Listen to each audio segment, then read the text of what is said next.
monde, la semaine dernière on parlait du F8. Cette semaine, ça sera un spécial Google I.O. avec toutes les nouveautés qui nous attendent cette année. On démarre par Google Photos.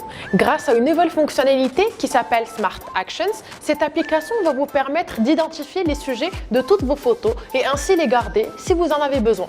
Aussi, cette application va vous permettre de retoucher ou de modifier vos photos en rajoutant par exemple de la luminosité. Enfin, une numérisation PDF a été aussi intégrée.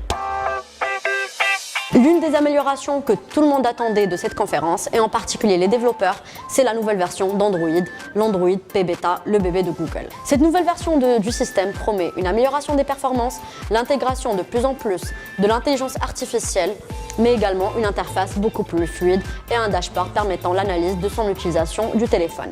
Android P Beta est déjà intégré à 12 smartphones de différentes marques.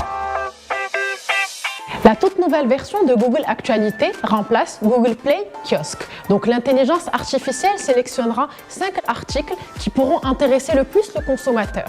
Cette nouvelle fonctionnalité pourra peut-être permettre aux consommateurs de rester plus longtemps sur l'application. Google Maps connaîtra aussi de nouvelles fonctionnalités. La plus importante à citer, c'est l'onglet For You qui permettra de proposer des endroits et des activités à l'utilisateur sur la base de ses préférences et de son historique. Des restaurants, des endroits à visiter et bien d'autres. L'intégration aussi de l'intelligence artificielle est prévue sur le système Google Maps en permettant aux utilisateurs de prendre une vidéo et de voir sur cette dernière l'ensemble des activités disponibles sur le secteur ou le quartier. La démonstration la plus innovante lors de la cérémonie de l'I.O. reste le Google Duplex, une amélioration du Google Assistant. C'est-à-dire qu'aujourd'hui, cette intelligence personnelle permettra à chaque personne de prendre rendez-vous pour un restaurant, chez le médecin ou même chez le coiffeur. C'est une version plus humaine que le Google Assistant. Nous ne serons plus obligés de répéter à chaque fois « OK Google » et en plus, plusieurs voix sont à notre disposition, y compris celle de John Legend.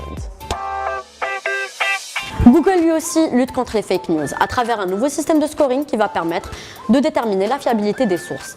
La partie actualité permettra toujours d'afficher les actualités sur la base des intérêts de l'utilisateur, mais avec une nouvelle donnée beaucoup plus privilégiant la partie géographie et les informations locales.